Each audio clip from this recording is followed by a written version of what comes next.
मंडळी, स्टार प्रवाहावरील सुख म्हणजे नक्की काय असतं ही मालिका लोकप्रिय मालिकांपैकी एक होती. या मालिकेने तब्बल 4.5 वर्ष प्रेक्षकांचं भरभरून मनोरंजन केलं. 23 डिसेंबर रोजी या मालिकेने प्रेक्षकांचा निरोप घेतला. या मालिकेतील गौरी जयदीप या व्यतिरिक्त प्रत्येक पात्र हे घराघरात लोकप्रिय झालं. तसेच मालिकेच्या कथानकाने सुद्धा प्रेक्षकांना चांगलंच खिळवून ठेवलं होतं. तर याच मालिकेतील आता एक अभिनेत्री नव्या भूमिकेत प्रेक्षकांच्या भेटीला येत आहे. या संदर्भात तिने स्वतः सोशल मीडियावर पोस्ट करत माहिती दिली. तर सुख म्हणजे नक्की काय असतं या मालिकेतील अपर्णा गोखले लवकरच नव्या भूमिकेत पाहायला मिळणार आहे. अपूर्वा गोखलेने सुख म्हणजे नक्की काय असतं या मालिकेत रेणुका शिर्केची भूमिका साकारली होती. तिची ही भूमिका चांगलीच लोकप्रिय ठरली. पण आता मालिकेने प्रेक्षकांचा निरोप घेतल्यानंतर अपूर्वा वेगळ्या भूमिकेतून प्रेक्षकांच्या भेटीला येत आहे.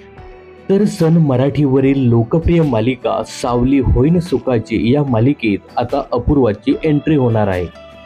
तर या पोस्टमध्ये अपूर्वा गोखले म्हणते, गेली 4.5 वर्ष रसिकांच्या मनावर अधिराज्य गाजवणारी सुख म्हणजे नक्की काय असतं या मालिकेने रविवारी प्रेक्षकांचा निरोप घेतला. याचा शेवट गोड ते सगळं गोड, वाईटाचा नाश झाला, सत्याचा विजय झाला.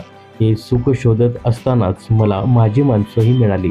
2-2.5 वर्ष सन मराठीवरील ही मालिका गाजली होती. सुख म्हणजे शोधताना मला माझी माणसं मिळाली, नवीन नाती जोडली गेली आयुष्यभरासाठी. हक्काची म्हणता येतील अशी माणसं भेटली आणि बघता बघता मला सुखाची सावली देऊन गेली. रेणुकावर जेवढं प्रेम केलं, मीनाला जसं आपलंसं केलं, तसंच प्रेम आता आसावरीवर सुद्धा करा. पुढच्या नवीन प्रवासात अशीच साथ द्या, आशीर्वाद असू द्या, प्रेम असू द्या. पाहत रहा माझी नवीन मालिका सावली होईन सुखाची, सन मराठीवर दररोज रात्री 9 वाजता. तर या नव्या मालिकेत अपर्णा आसावरी हे पात्र साकारताना दिसणार आहे. तर सुख म्हणजे नक्की काय असतं या मालिकेत अपर्णा गोखलेने साकारलेले रेणुका शिर्के तुम्हाला कसे वाटत होते हे कमेंट्स करून नक्की सांगा. यासोबतच सुख म्हणजे नक्की काय असतं या मालिकेबद्दल तुमचं काय मत होतं हे सुद्धा कमेंट्स करायला विसरू नका.